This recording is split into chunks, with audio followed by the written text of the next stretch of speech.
போடு போட்டது. இப்போது அந்த இடத்தில் அந்த தியேட்டர் இல்லை, ஒரு 3 நட்சத்திர ஹோட்டலாக மாறியுள்ளது.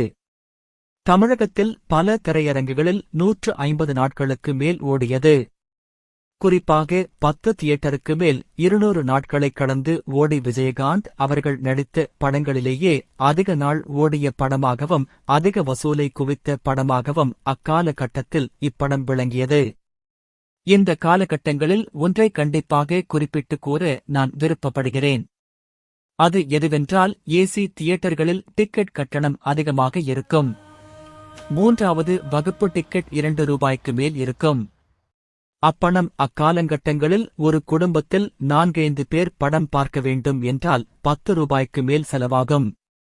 அக்காலங்கட்டிகளில் 100 நாட்களுக்கு மேல் ஒரு படம் ஓடிய பிறகு அந்த ஊரில் உள்ள சிறிய தியேட்டர்களில், குறிப்பாக ஏசி வசதி இல்லாத தியேட்டர்களில்